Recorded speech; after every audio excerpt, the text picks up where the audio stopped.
Yeah, g'day guys, welcome to another episode of Shenke Garage. So in this episode, we're going to cut and shut this front bumper and get it to tuck in and hug the body a lot nicer from factory. So we'll jump straight into the video and hope you enjoy.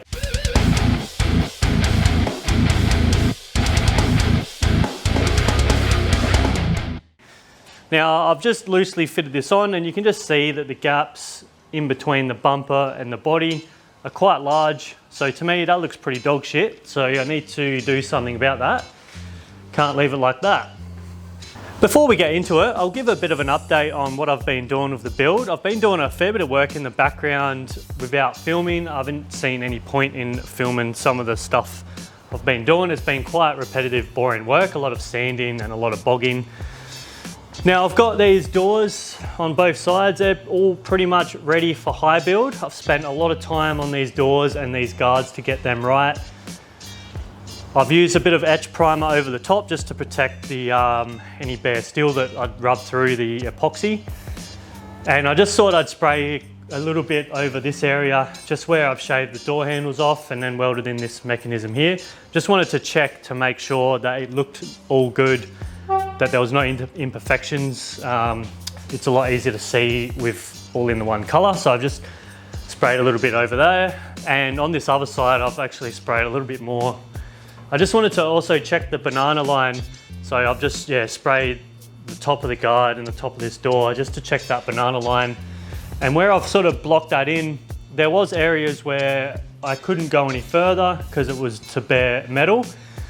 And when I sprayed that etch over, you could sort of see, you could see them lines, them banana lines, and then there was an area where it was sort of broken.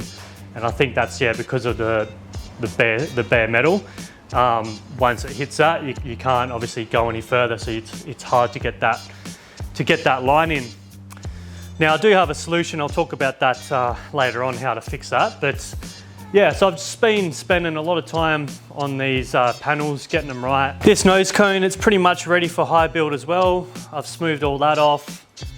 I've filled in, there was a bit of a gap in here. So this panel here curved, and then obviously this is a lot sharper, and then there was that curve. So there was quite a big sort of gap in between the grille and the nose cone. So I've kind of just filled that with a bit of filler and then sort of blocked that in just so it fits in there a lot nicer. So that's looking pretty nice. And then I've just been doing the one of the guards anyway. I've been smoothing off that guard, or inner guard. That's looking pretty nice. I still got to do this one as well. Going back to the banana lines, I actually got this idea from the HQ to WB Facebook group. I seen someone posted a comment. I actually thought it was a really good idea. Basically, it's just make up templates. So I've used this side as the guide. I had the banana line marked in there and a piece of tape with the line. And I then used some cardboard and made up these templates.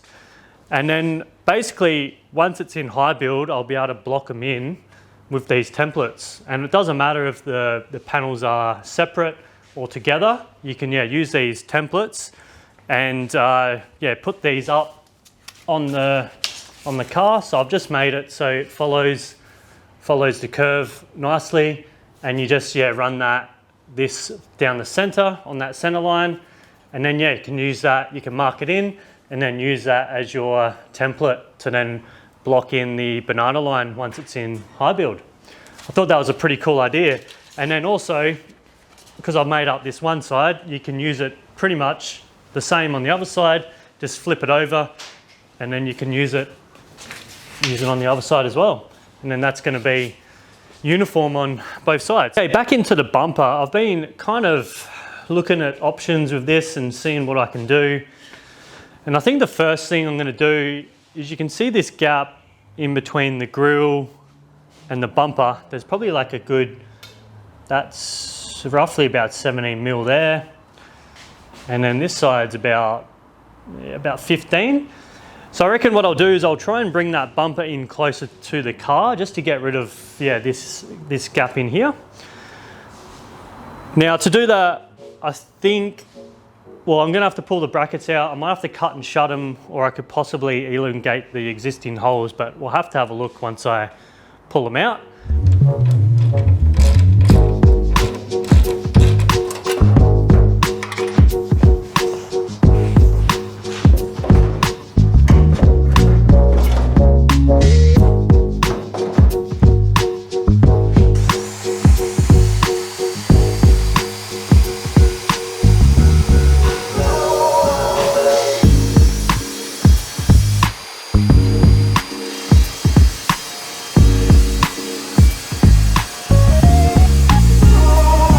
I've just cut 15 mil out of this bracket. So I've got that clamped down so I can weld that together now. So I'll do that on both sides and then I'll fit it up and see how it looks.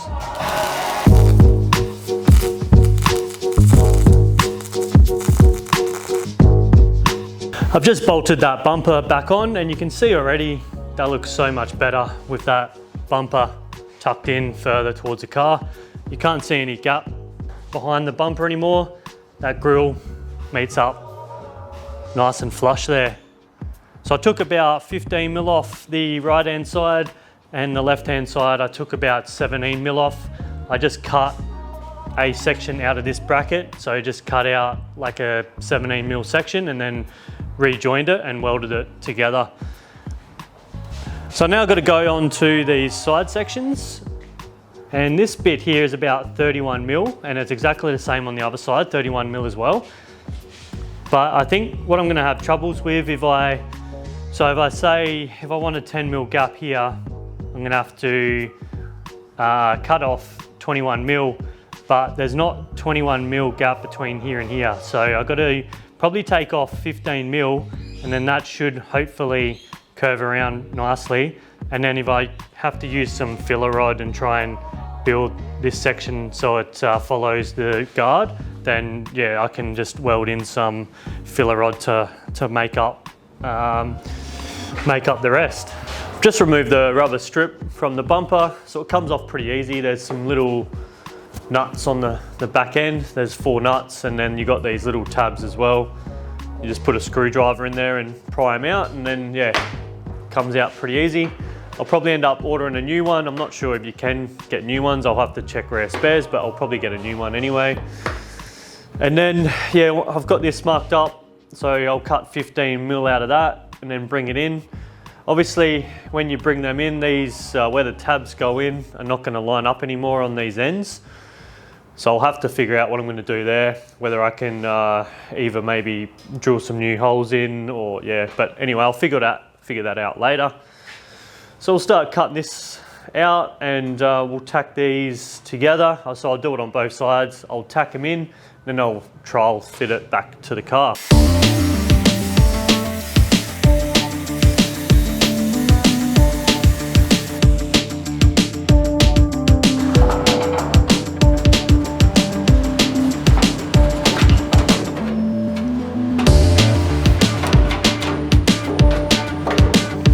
Okay, so I've just cut the material out of the bumper and I've just tacked it for the time being and then just dummy fit the bumper and it sits a hell of a lot nicer now. I'm pretty happy with how that's fitting. So this sweep here is nice and then it sort of tapers off around here. And I think what I'm going to do is add more material. So I want to try and get a 10 mil gap uniform where the guard meets the bumper. So I've used a ruler and I've just sort of marked where I need to add more material. So I need to add 4 mil to this corner and then that will give me the 10 mil gap from the guard to this corner here. And then down the bottom I need to add 8 mil and then yeah, that'll give a 10 mil gap down here. I just want this to hug nicely with the body. So around this side it's a little bit tighter. I just need to probably remove a little bit of material from here. It's pretty close to this nose cone, so I'll just remove a little bit of material so that sweeps around, follows that nose cone nicer. And then yeah, this corner I need to add 5 mil and then 7 mil down the bottom, and then that will give me 10 mil gap on the bumper there. And then on the front here, I sort of noticed that this gap here, that's straight, follows the nose cone, but then it kind of tapers off, and that gap's a lot larger over this side compared to there. So I might add a little bit of material just here, just so then that stays nice and square with the nose cone. And it's the same on this other side as well. So yeah, nice and straight, and then it sort of tapers off there. So okay, I've just added some material to the edges of the bumper just to bring that out. And what I've used is this 3.2mm thick TIG filler rod. I just ordered this stuff online. It's quite handy, this stuff. I ended up using this for doing around the doors and stuff to get all the gaps right. But yeah, it's a pretty easy way to add material instead of welding it. It just takes a while to weld material. So this is you can kind of space it out as well and get that nice edge, and then just fill up in between. So I'll go around and fill that in, weld that in properly, and then I can just grind it back, blend it all in, and then hopefully that should turn out pretty good. So I've just finished welding that bumper up, and that's come up really nice. Can hardly tell that that's been cut and shut. So I'm happy with that. And on the sides here, there's a nice gap there now. Follows the body, and then hugs it really nicely. So that's a 10mm gap there. And then down the bottom. And the other side has turned out really nice as well. So yeah, pretty stoked with that. So you got these bolts as well. They just go in here, and then you got your nuts on the other side that bolt the mount to the bumper. I'm gonna weld the bumper to them brackets, and then I'm going to fill this in, so that's going to be nice and flush. And then there's also a couple of holes underneath here, so them ones there, I'll fill them in as well, so then that way it's all nice and smooth. And I'm going to keep the rubber strip. I think that's going to break it up, because I'm going to paint the bumper same color as the car. So I think that black rubber strip is going to break up that color a little bit. Another thing left to do, once I weld the bumper to the inner brackets, I've got to mount these outer brackets. So you can't weld these to the bumper, because otherwise you won't be able to get it in. You've got to bolt these in afterwards. So once the bumper is welded to the inner brackets, I'll fit it back up, and then I'll try and fit this up and see what I need to do. I'm probably going to have to cut a little bit out, like 15mm, and bring that in for that to fit. I've got that bonnet bolted on, and it's all gapped, and I'm pretty bloody happy with how that's looking. I had a bit of an issue getting that bonnet on, and I've got billet hinges that would not fit. It would not line up with any of the bolts.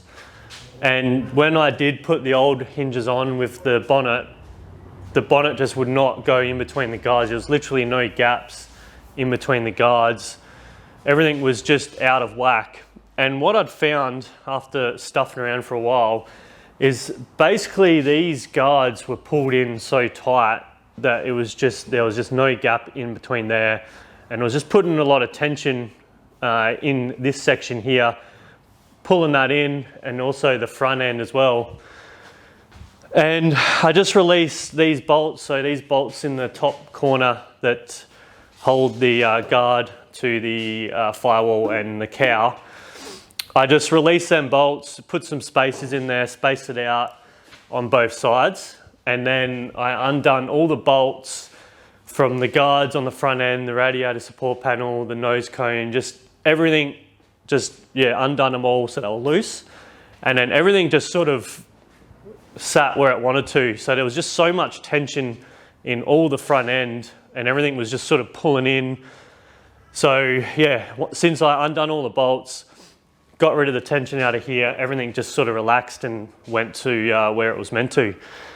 So I guess, there was a bit of a lesson there. I thought that, I just presumed that they didn't use the shims from factory to space out these guards. I can't remember if they had the the shims in there when I pulled it all apart. But yeah, I guess that's why I probably just pulled them in so tight, because I just thought that's how it just sort of buttons up. But yeah, lesson learned, you've got to space out the guards there. Otherwise, you're just going to put a whole lot of tension in there. So now the billet hinges, they fit, no worries.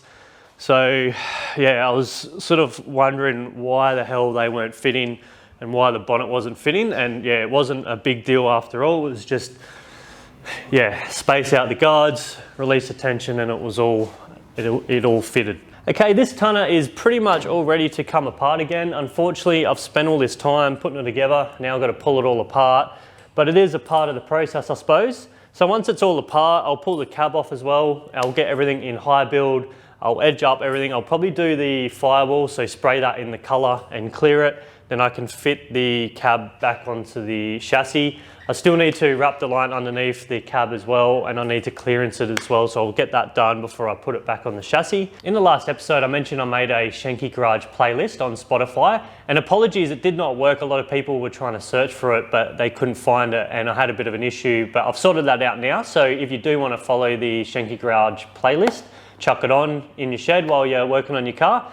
Yeah, just search for Shenke Garage in Spotify. Also, if you want to help support the channel, head over to the Shenke Garage merch store. There's hoodies, mugs, t-shirts, various products there, all different sizes and colors. I'll put a link in the show notes below, so click on the link and it'll take you to the merch store. Also, getting very close to 5,000 subscribers, so if you haven't already, hit the subscribe button and help me out to reach that milestone. If you are new to the channel, I highly recommend check out the playlist for the HX build. It's in order of very first episode all the way to latest, so I'll put a card up in this corner so you have a binge on all the episodes. So I guess we'll leave with that, and we'll see you next time on Shenke Garage. Cheers.